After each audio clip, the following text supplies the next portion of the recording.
Radio Publique Africaine.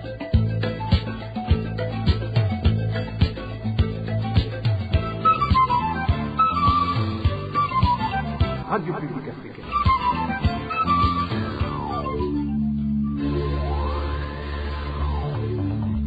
Ni umwanya w'amakuru mu Kirundi. Mukaba muyashikirizwa na Emile Nibasumba. Turi kwigenekerezo rya 27 Kigarama mu 2022 kazi mu makuru ashimikiye ku ngingo nkuru zikurikira.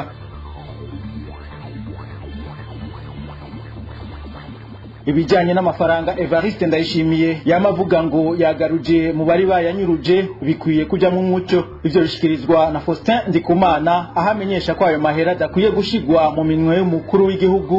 Muramwumva mu ntango y'aya makuru.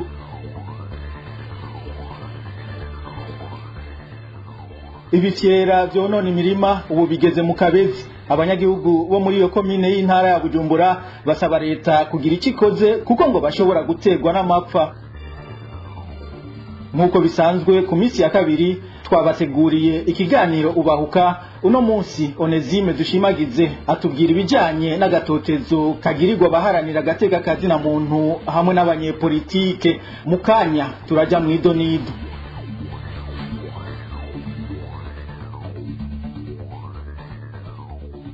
Duhere ku makuru ajanye n'ubutungane. Uharanira agateka kazina muntu Tony Germain Nkina aridegemvya kuva kuri uwa kabiri. Umushingwamanza Tony Germain Nkina akaba yari yarekuwe na sentare y'iyungururizo y'Ingozi kuwa 20 Kigarama, ariko ntiyahabwa uburenganzira bwo kuva mu ibohero. Kuwa 20 mu Kigarama uburanira leta akaba yaciye yungururiza urubanza muri Gasambura Manza. Imyaka irenga 2 rero ikaba yari iheze Tony Germain Nkina afunzwe yagirizwa gukorana n'imigwi yafashe ibigwanisho igwanya leta y'u Burundi. Umushingwamanza Janvier Bigirimana arakengurukire kugwa rya Tony Germain Nkina. Nakanyamuneza ntangere kubona uno munsi Tony Germain Nkina umushingwamanza yaramaze imyaka 2 afungiwe ubusa yashoboye kwidegemvya. Turaryohewe kubona yashoboye kurekugwa agasubira kumbure kurangura akazi kiwe nk'umushingwamanza, agashobora gusubira kubonana n'umuryango wiwe. Twagomba rero dukeze kandi twongere dushimira abantu bose bagize uruhara rwabo kugira ngo uwo mushingwamanza yarafungiwe ubusa ashobore kurekugwa. Tunatera ivyasi ingendo y'abantu bubahuka gufata umuntu bakamuvundika umunyororo bamuhoye akazakora ata amategeko agenga ivyaha yakozwe. Bikaboneka yuko uno munsi hariho umugwi w'abantu baguma batotezwa cyane cyane abantu bagataka kazi na muntu tukibagiye abatavuga rumwe n'umugambwe uri ku butegetsi. Twagomba rero dukebure ubutungane bw'u Burundi, tunabushimira ko bwatevye bukifata mu jisho bukamurekura. Mugabo tubukebure tubabwira yuko ingingo ya 60 y'ibwirizwa shingiro ibategeka ahubwo gukingira abanyagihugu hako baba igikoresho cyo gutoteza abo bita yuko batavuga rumwe shanke abo bita yuko baba bariko bagwanya ubutegetsi. Naho kenshi tuzi baba bariko babikora bakoreshwa na leta ibihari. Tugasaba rero yuko ubutungane butosubira kwemera gukoreshwa mu guhohotera abanyagihugu, mu gufungira ubusa abana hagati y'akazi na muntu shanke mu kurenga amategeko. Bamenye yuko bategerezwa kuba inkinzo ikingira abarundi bose igihe cyose ibanga bajejwe batazorirangura neza. Bamenye ko azobahemukiye abarundi, azobahemukiye amategeko. Bamenye yuko bazoba ariko barata igihugu mu kaga. Tugasaba rero yuko abategetsi b'u Burundi nabo nyene bokwikubita gashi bakareka guha amategeko atameze neza, amategeko atuma abantu bahohoterwa. Bakamenya yuko abatavuga rumwe n'ubutegetsi shanke abandi agatekaze na muntu ari abantu bateze gukingirwa, ari abantu bari kubafasha abanyagihugu. Kanatsinda biramaze kubona yuko mwe nabo bategetsi batakiri ku butegetsi hari aho bakenera abo bahanye agatekaze na muntu kugira ngo bashobore nabo kubavugira iyo bari ko bararenganya. Rero mu majambo make iyo ngingo niyo gushima. Tugasaba yuko n'abandi barundi bose uno munsi bapfunzwe bahoga ubusa leta nabo borekugwa kuko nta muntu yateza kuba hejuru y'amategeko, nta muntu yateza gukora ibitajanye n'amategeko, nta muntu yateza gufungira abandi ubusa, naho yoba ari umutegetsi ameze gute bamenye ko ibyo bariko barakora abarundi bayibona, kandi ibintu byose bihonyanga amategeko ari biza bicafuza leta ibihari yuko kenshi usanga atanico biba biriko birabafasha. twari twabibabwiye mu ntangamarara harabandanya kwibonekeza igipfungu ku mahera umukuru w'igihugu avuga ko yagarujwe mu yari yanyurujwe, kiretse ko abivuga yerekana ko hari amahera menshi yasahuwe n'umugwi w'abantu nta muco urengaho urigera uhabwa abarundi. Eloge Divin Remesha. Varisito Ndayishimiye aramutswa Uburundi aramaze kuvugira irenga rimwe ko hari amahera yari yaribwe n'abantu bake hanyuma aragaruzwa, ariko ntatanga umwidondoro w'abo bantu. Akarero ka hafi ni mu bikorwa rusangi Varisito Ndayishimiye yakoreye ahariko harasanurwa stade Intwari hari ku munsi wa kane. Mu ijambo yashikirije ico gihe umukuru w'igihugu yaravuze ku mahera angana n'umuriyaridi w'amarundi yatanzwe ngo akoreshwe mu bikorwa byo gusanura iyo stade. Atakudoma k'urutoke ku mwidondoro wabo, Varisito Ndayishimiye yamenyesheje ko ayo mahera yakuwe mu yari yarasahuwe n'abantu bake. Baratomboye, hariho inkozi z'ikibi zari zaranyonoye mu Burundi hanyuma turayagarura, none yatubereye umushinge wo gutanga umuriyaridi muramwe twagarura. Ni mu mvugo ruhombo raba ivyubatse n'umuriyaridi byari byagiye mu mufuko w'abantu badashikana batanga.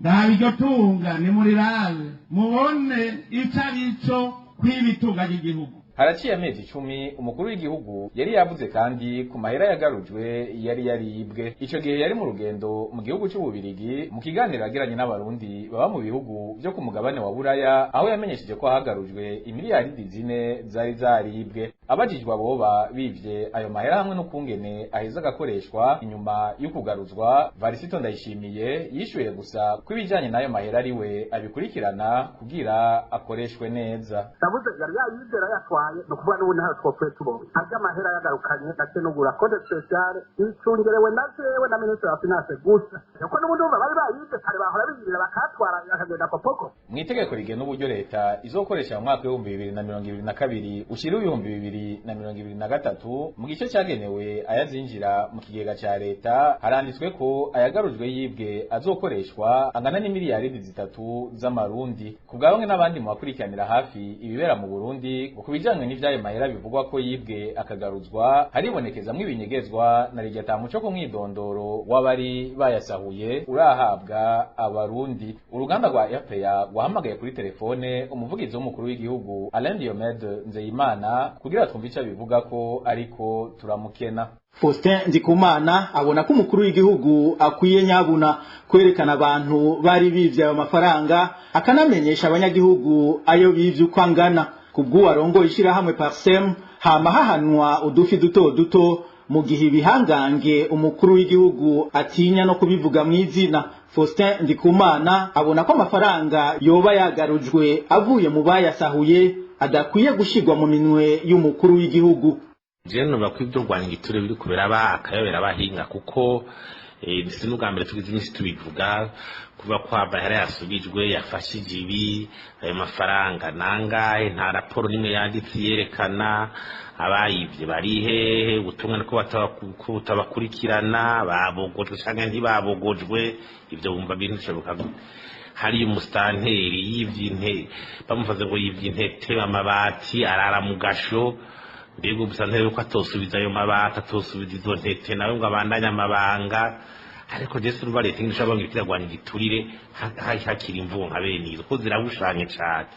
Ikiri naco umukuru w'igihugu siwe agera amafaranga yagize yasubijwe mutava gasubiza mu kigega cya leta ni ministère de finance ni wa de finance uko yanditse suguterera meraje agasubira agafasha muri wa de finance samahera ngo twatoya ngo twira duterere ngenga ho basubije yose bari bivya ngahe.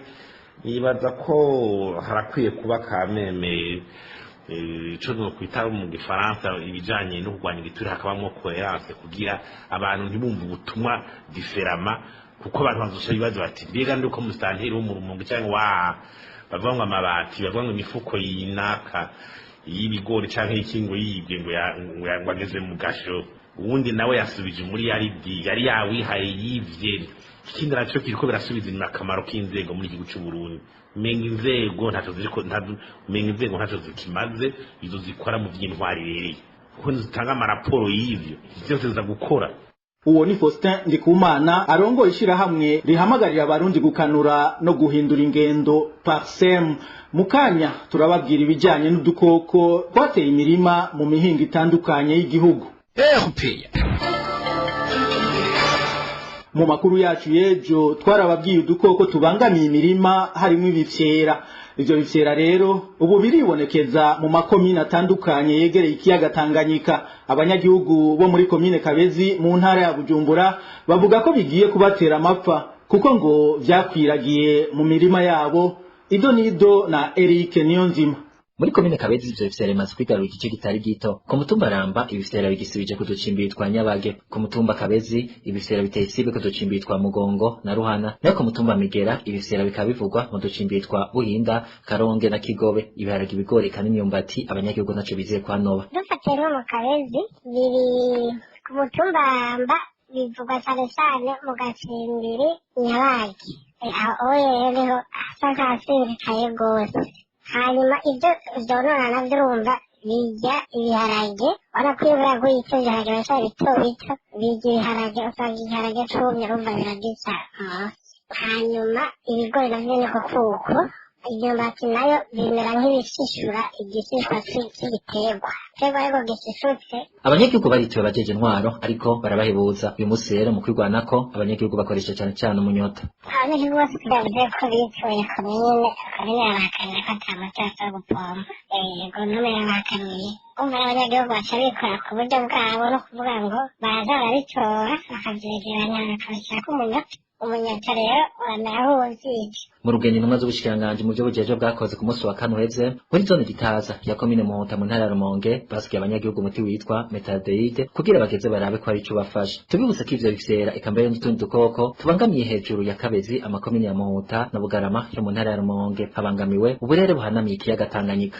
Haribonekeza ubukene bw'ibiharage mu makomine atandukanye y'intara ya Cibitoke. Ikomine iri mu zibangamiwe kurusha izindi ni Rugombo. Abanyagihugu bo mu Rugombo bavuga ko bigoye kuronka akaguriro kadandarizwamwo ibiharage. Aba ni bamwe mu banyagihugu iryo kena ry'ibiharage riteye uruhagarara. Idanagojanya n'ibiharage ku mabotiki aramuzibuye atakiharanga abantu benshi bakibaza ati none ibiharage ari indya bisanzwe bigize umuryango abantu batuma bavuga ko umuceri canke ibijumba ngabo n'umunsi ugiye mu botiki ikishwe igiharage nawe gikabisanga kiri kw'ibeyi harikira amaceri na ikibazo kigiye kubaho ubona ko ubukene bugiye kutwugariza ndetse n'inzara mu bantu.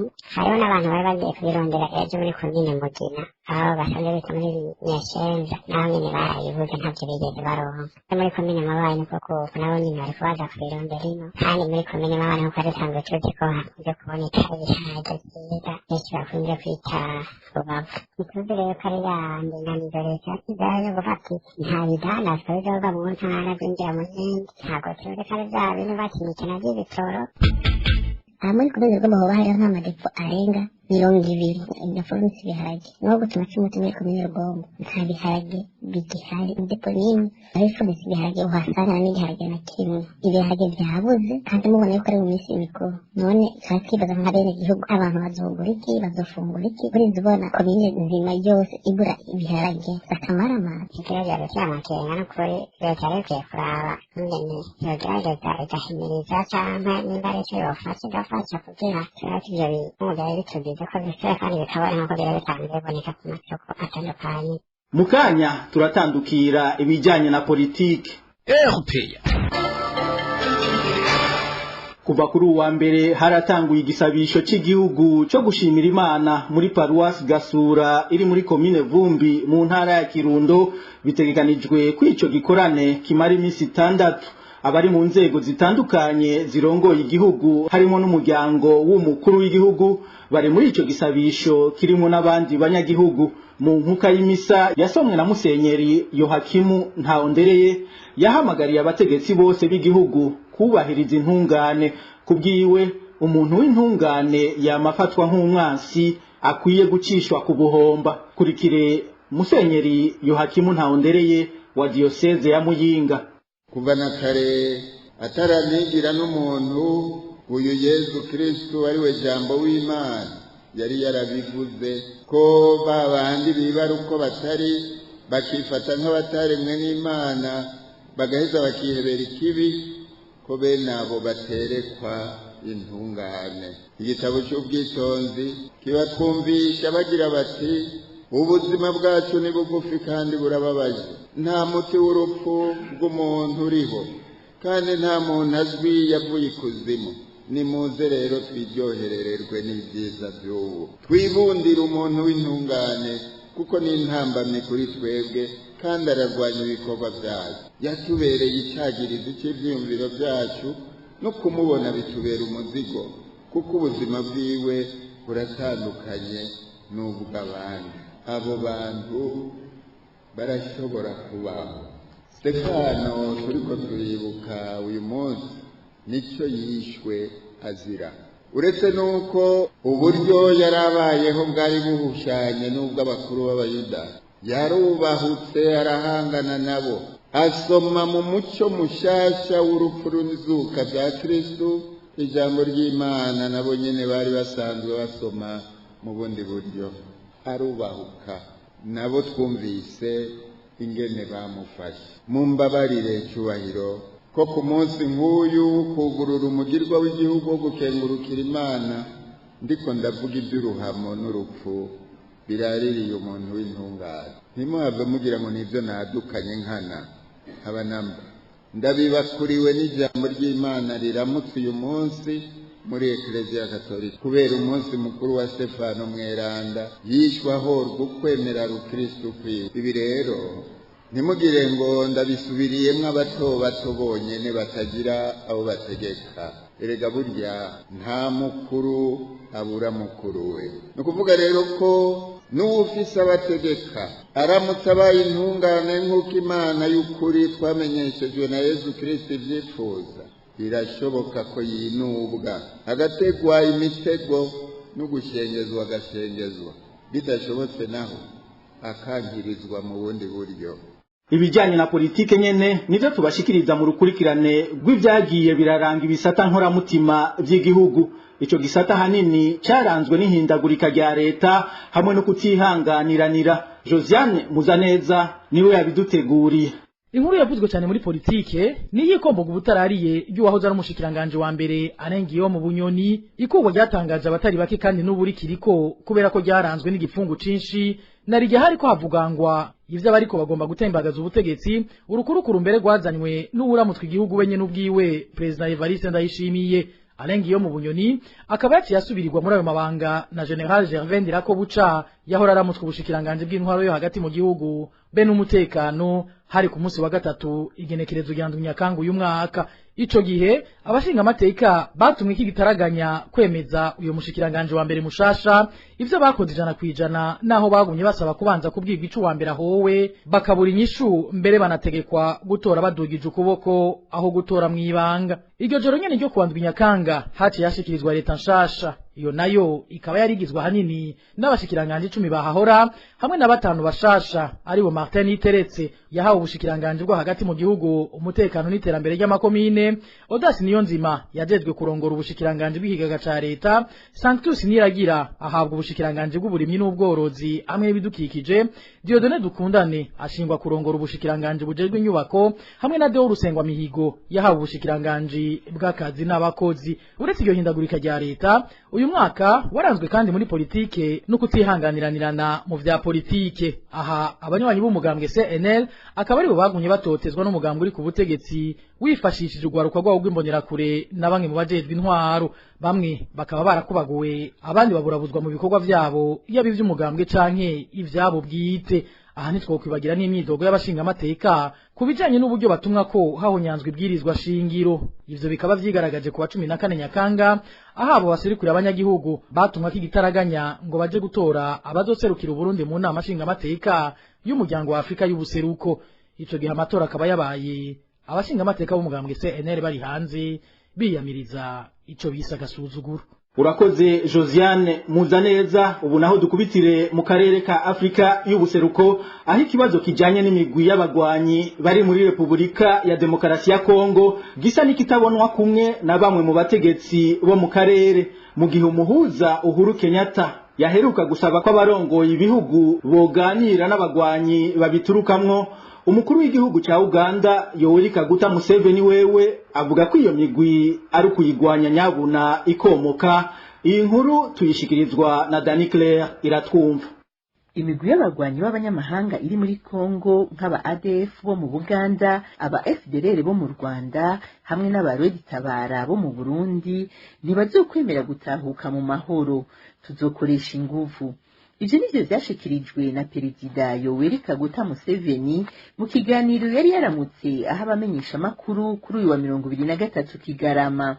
Kubw'umukuru w'igihugu ca Uganda ngo iyo migwi nizokwitaba kamo yatewe n'inama y'i Rwanda yasaba iyo migwi gushira ibigwanisho hasi igatahuka mu bihugu yajivamwo. Hari haheze ikiringo kidashika ukwezi umuhuza w'amatati yo muri Republika y'Intwaro Rusangi ya Kongo Uhuru Kenyatta asavye abarongoye umuryango wa Afrika y'ubuseruko gukora uko bashoboye kugira ngo igihugu cyose giturukamwo imigwi y'abagwanyi iri muri Kongo kiganire nayo isubire mu gihugu cayo.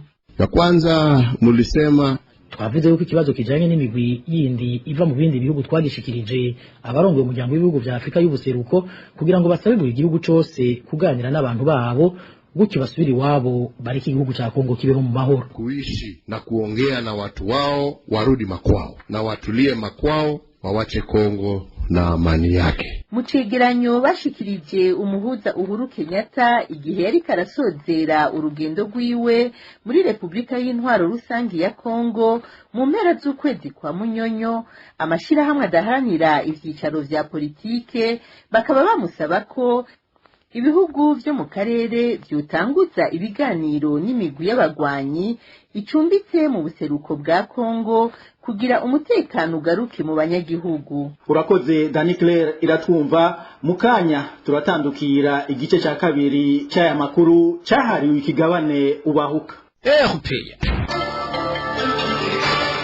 Mu kigabane ubahuka cyo kuri uwa kabiri tuza kurabira hamwe igituma abaharanira agateka kazina muntu hamwe n'abanyepolitike mu Burundi batotezwa mu gufungwa bazira ubusa, kenshi bagafungurwa bejeje n'ubutungane canke baciriwe umunyororo uri munsi y'igihe baba bamaze mu ibohero.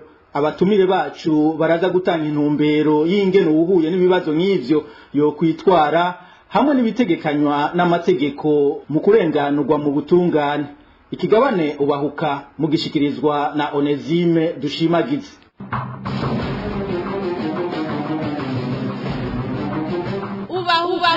Ubahuka.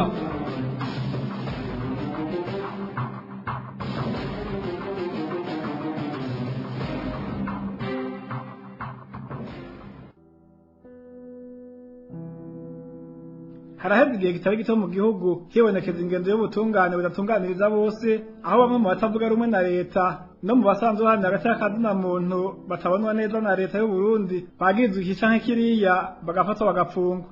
Iyo hagize abahaguruka bakiyamiriza iyo ngendo, leta y'u Burundi yifashisha ubutungane abo baba bafashe bagacirwa imanza za ngondagonde.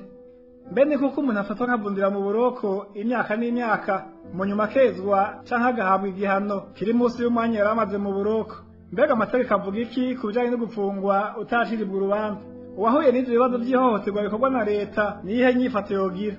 Ngivyo bimwe mu bibazo turi kumwe n'abatumire bacu tugira dukijya nino muri kino kiganiro ubahuka cyo kuri no wa kabiri genekezo rya 27 Kigarama umwaka wa 2022. Abatumire bacu ni Jerome Rukuki, umwe mu baharanira agateka kazina muntu, akaba yarigeze guhura n'ivyo bibazo vyo guhohoterwa na leta yifashishije ubutungane. Abandi batumire ni umushingwamanza Janvier Bigirimana hamwe na Jeremy Minani umunyepolitike. Kuri mikoro muri kumwe nanje Onezime Dushimagize. Ndabaramutse nongere ndabaha ikaze. African Public Radio. Nisi y'abanyagihugu kweli.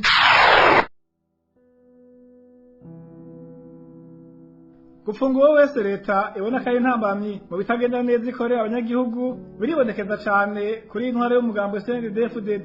abanyepolitike n'abaharanira agateka ka zina muntu barafungwa imyaka n'iyindi ariko bagafungurwa atacaha kibagiriye canke bagacirirwa umunyororo w'icitwazo. Mugenzanje Josiane Muzaneza aragaruka hano ku turorero tumwe tumwe. Germain Rukuki yari umunyabigega w'ishirahamwe Rukristo rigwanya ihohoterwa rya kiremwa muntu akati Burundi gushika mu mwaka wa 2015. Yafashwe muri mukakaro muri 2017 yagirizwa kubangamira umutekano w'umukuru w'igihugu, kuja mu migumuko, guhungabanya umutekano w'igihugu n'ibindi. Mu mwaka wa 2018 Germain Rukuki yaraciriwe umunyororo w'imyaka 32 na sentare nkuru ya Ntahangwa. Ico gihano bukaba bwari bubaye bwa mbere gihawe umwe mu baharanira agateka ka zina muntu mu Burundi. Inyuma y'imyaka inirenga apfunzwe, sentare isubiramwo imanza yaramwejeje ku vyaha vyo kuja mu migumuko, guhungabanya umutekano w'igihugu no kubangamira umutekano w'umukuru w'igihugu, itikura umunyororo wiwe ku myaka 32 iwushira ku mwaka umwe gusa. Akandi karorero na Fabiano Bantiganino yahoze ari umushinga amateka yatowe mu ntara ya Bubanza mu kwezi kwa Gitugutu 2020 yagirijwe guhungabanya umutekano w'imbere mu gihugu hamwe no hanze yaco, kugumuka hamwe no kwifatira mu gahanga umukuru w'igihugu. Amaze amezi 8 mibohero rya Mpimba, sentare yamuciriye umunyororo wo gufunga umwaka azira ivyo yari yashikirije mu nama nshinga amateka, araheza apfungurwa kwigenekerezo rya mbere Gitugutu umwaka wa 2021.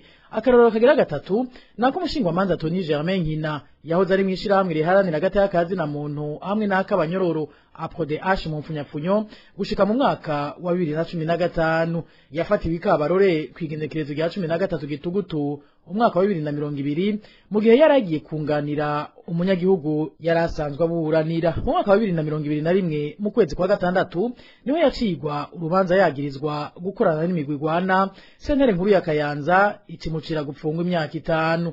Umushingwa manza Tony Germain Nkina yavuye yunguruza urubanza muri sentare isubiramwo imanza ya Ngozi, mu nyuma yungururiza muri Gasambura manza ari nayo yahavuye isubiza urubanza muri sentare isubiramwo ya Ngozi. Kwigenekerezo rya 20 Kigarama, sentare isubiramwo imanza ya Ngozi yahavuye yeza uwo mushingwa manza ku vyaha vyose yagirizwa. Shikiriza manza yaciye yunguruza urubanza, ivyo bamwe n'abandi babona ko ari kagatotezo kabandanye. Germain Rukuki asanzwe aharanira agateka ka zina muntu atangura atubwira igituma abanyepolitike n'abaharanira agateka ka zina muntu mu Burundi aribo bakunze guhura n'iryo totezo. Ahava akibonye mukuru ari uko haba hari bitagenda neza mu ntwaro. kenshi iyo abaharanira agateka kazina muntu n'abanyapolitike bariko barafatwa agasakisaki bapfungwa bongera bacirirwa imanza za ngondagonde nuko haba hari bitagenda neza mu ntwaro mu bisata bitandukanye vyerekeye ubuzima bw'igihugu. Abanyapolitike n'abaharanira agateka kazina muntu baraheza bagashikiriza bagashira habona ibitagenda neza, maze navyo biraheza bigahungabanya abatware. Mu gihe hari intwaro itarashinga imizi muri demokarasi, abategeka baca bibonamwo intambamyi kuko bobo bataba bifuza ko ibitagenda neza bijahabona. Narirya ababa barabashikanye ku butegetsi boheza bakabatakaza ko icizere ntibongere kubashinga ayo mabanga. Ivyo rero biraheza bigatuma bahindura ubutungane igikoresho co kuburagiza aba n'abandi, babapfunga babacira imanza za ngondagonde z'akarenganyo kugira bikunde babigizeyo. Murabona abaharanira agateka kazina muntu bapfungiwe ubusa, abarekuwe bigoranye n'abandi bakiri mu mabohero, abaciriwe iminyororo yo guherayo kandi bari mu buhungiro. Murabona abari ku madosi ya politike bafunzwe mu mabohero atandukanye, bamwe bejejwe abandi bagaheza iminyororo babaciriye ariko bakaba bakivundiye mu mabohero atandukanye. Hari n'abandi bazira ivyiyumviro vyabo kuko baba barashikirije ibi n'ibindi maze bakabizira. Kubwo umushingwa manza Janvier Bigirimana ngo ubutungane bw'u Burundi ntaco budakora kugira ngo bwibere igikoresho c'ubutegetsi aho gukingira abarundi nk'uko ibwizo shingiro bitegekanye.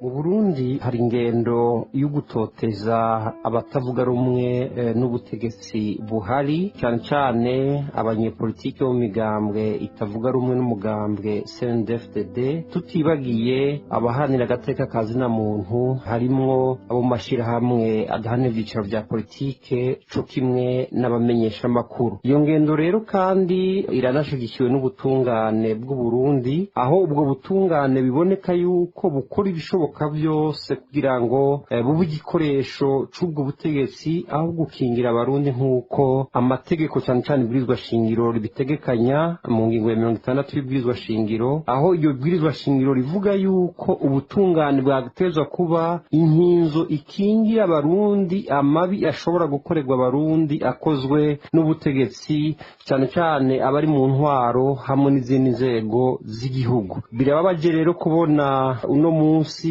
abantu bapfungirwa ubusa, cyane cyane abantu y'agateka ka zina muntu, iyo abantu basemereye kugira ngo babarekure bakaca babomeka ko igihano kiba kingana n'umwanya wo gufungwa baba bari bamaze muri ubwo busho. Bisigura yuko kenshi bagerageza kurondera imvo zotuma ata kintu na kimwe iyo leta yobazwa ku bijanye no kuba yafungiye abantu ubusa. Bikaboneka ko ari ingendo rero yamaze kwinjira mu kungena ubutungane bukoreshwa mu kwiga amadosiye yabo bahanira agateka ka zina muntu co kimwe n'abatavuga rumwe n'ubutegetsi. Ni inyifato rero igayise, ni inyifato yerekana yuko gutoteza abahanira agateka ka zina muntu, gutoteza abatavuga rumwe n'ubutegetsi bibandanya mu Burundi, na cyane cyane ku Murindi, aho ubutungane bwabaye igikoresho gikoreshwa mu gukandamiza abanyagihugu, mu gukandamiza abo batavuga rumwe n'ubwo butegetsi. Ikaba ari ingendo rero bunyanga amategeko cyane cyane bwizwa shingiro rya Repubulika y'u Burundi mu ngingo ya 60, aho iyo ngingo itegekanye ko ubutungane bwatezwa kuba inkinzo ikingira abarundi amabi ashobora gukorwa n'izindi nzego, cyane cyane harimwo inzego zijejwe ivy'intwaro. Na Jeremy Minani ntaja kure y'abandi. Uwo munyepolitiki avuga ko ubutungane bwahindutse igikoresho c'ubutegetsi mu gukandamiza abatavuga rumwe nabwo. ingorane nyamukuru mu Burundi dufise nuko butungane bwahindutse ikigwanisho ubutegetsi bw'amabukoresha kugira ngo bucinyize abatavuga rumwe nabwo canke abo butarabagiza. Aha rero cyane cyane umuntu yuvuga nk'abaharanira agateka kazina muntu bamwe bariko baratunga urutoki ivyo ubwo butegetsi buba buriko burakora. Iyi ngendo rero yo gukoresha ubutungane nk'igikoresho cyo gucinyiza abatavuga rumwe na leta, nk'igwanisho cyo kuzivya canke guhana abo bose batarabwa neza n'ubutegetsi, ni inyifato ku by'ukuri iranga leta zigikenye. Ntawe uvuga ngo byatanguranye n'intwaro ya CNDD-FDD, byariho n'imbere y'iyo intwaro ya CNDD-FDD, ariko kuva umugambi wa CNDD-FDD ushitse ku butegetsi byarafashe umurindi udasanzwe ku buryo iby'ubutungane byarahagaze.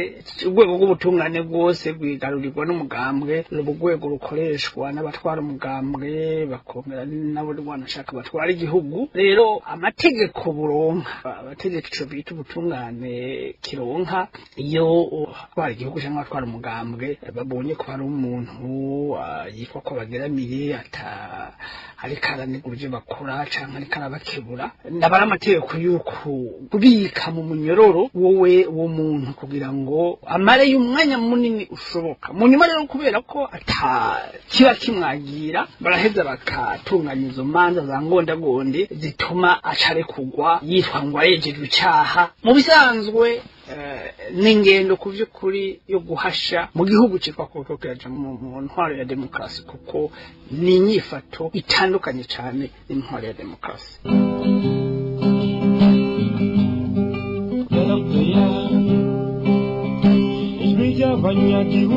Niki ryanje kweli niki ry'abanyagihugu. Jeremy Minani avuga kandi ko ibikorwa bya leta yifashishije ubutungane bituma abanyagihugu babukura kw'icizere. Ibi rero bica bituma abantu batayicizere mu butungane rwose. Niho abantu bo mu butungane bakwiye kugabira, abacamanza rwo hejuru bakwiye kugabira, kuko icizere mu butungane kiratakara cyane ku buryo haba mu gihugu canke ku rwego mpuzamakungu ubwo butungane butaba bukibonwa nk'urwego rw'ubutungane ahubwo ruba rubonwa nk'urwego rw'umugambwe uri ku butegetsi kubatwara igihugu nabo nyene bagomba kuhagabira kubera ko iyo ibi bintu babigize umugenzo mu gihugu nta ntwaro yamaho intwaro irabaho hama ikagenda turabizi kandi nabo nyene barabizi aho bari hari abandi ivyo uba wagize birateba bikakugaruka ko hari igihe ejo wari mu butegetsi bukeye uja mu matavuga rumwe na leta canke ugafata ingendo yo guharanira agateka kazi na muntu hanyuma nawe rero ubwo butungane wahindura igikoresho umugambwe uri ku butegetsi kubera ko wa mugambwe wawe atari bukiri ku butegetsi bugaca bukoreshwa mu kugucinyiza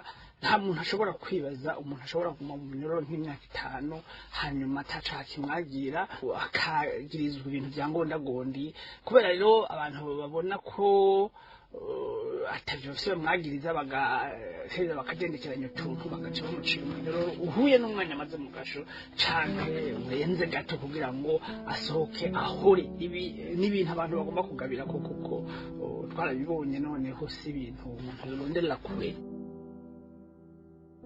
Igihugu rero ngo ntigishobora gutera imbere hari abariko barenganywa abandi baburagizwa. Jerome Rukuki abandanya avuga ko vyari bikwiye ko leta ishumbusha abakorewe agatotezo n'abahuye n'ayo makuba bahagerageza kubirengera ahubwo bagakora ibishoboka vyose kugira ngo akarenganyo bene ako gasozwe burundu mu gihugu. Ubutungane intwaro ishingiye kuri demokarasi nivyo mushinge w'iterambere ry'igihugu. Igihugu ntigishobora gufata inzira y'iterambere abana bandi bariko baraburagizwa barenganywa bamwe bapfungirwa ubusa abandi bangazwa. Igihugu ni ca twese kandi turinda kugisangira kanatsinda Imana yarakidusangije. Abahuye n'ayo makuba y'akarenganyo leta yabwirizwa kubarenganura ikabaha n'indishi batararinda no kuyisaba. Ikindi nuko abahuye n'ayo makuba boheza nabone bagafata intumbero yo gukiza igihugu ibikomere cagize kuko ivyo vyose vyubakiye ku ngwara igihugu kigwaye haraheze imyaka myinshi. Ayo makuba boyarinda abandi maze twese hamwe tukaja mu nzira yo gukingira Uburundi abarundi n'abarundi kazi maze ejo abana n'abuzukuru tuze tubasigire Uburundi burangwamwo umubano mwiza amahoro urukundo n'iterambere kuri bose.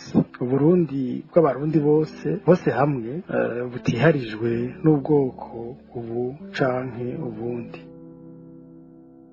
Umushingwamanza Janvier Bigirimana asozera yibutsa leta n'ubutungane bw'u Burundi kutama bashira imbere gupfunga abantu ngo kuko gupfunga umuntu bikorwa iyo atakindi gihano kimwe gishoboka.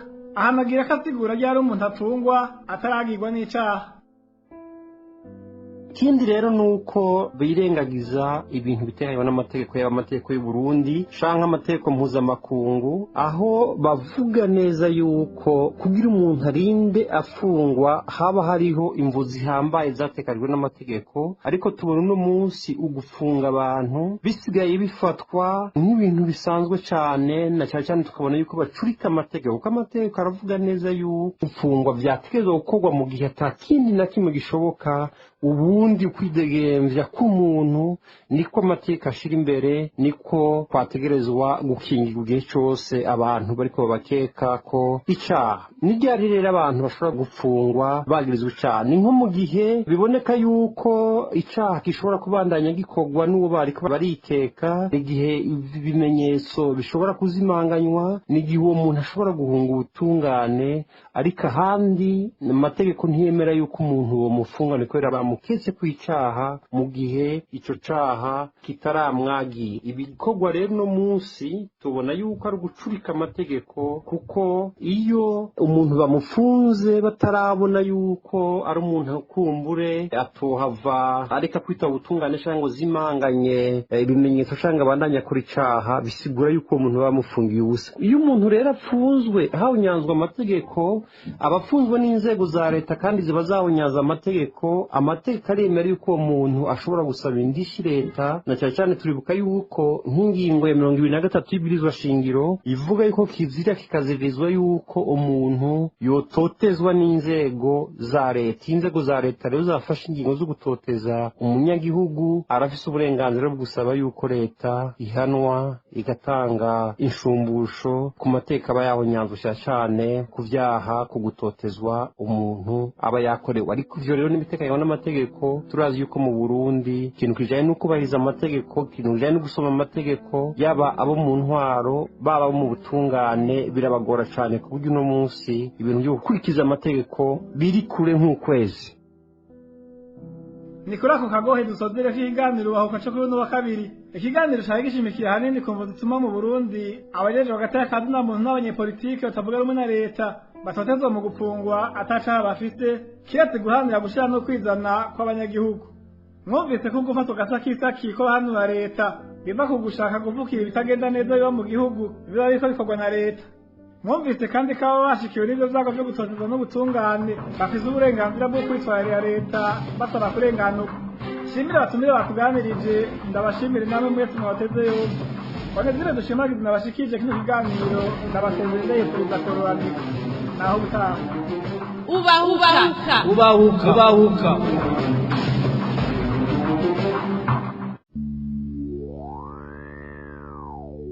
Urakoze Onezime dushimagize. Ni no kuri iki kigabane ubahuka turangirije amakuru yo kuri wa 27 Kigarama mu 2022. Emile ni basumba nariko ndayabashikiriza, ndabakengurukiye mwese mwaduteza abiri naho ubutaha.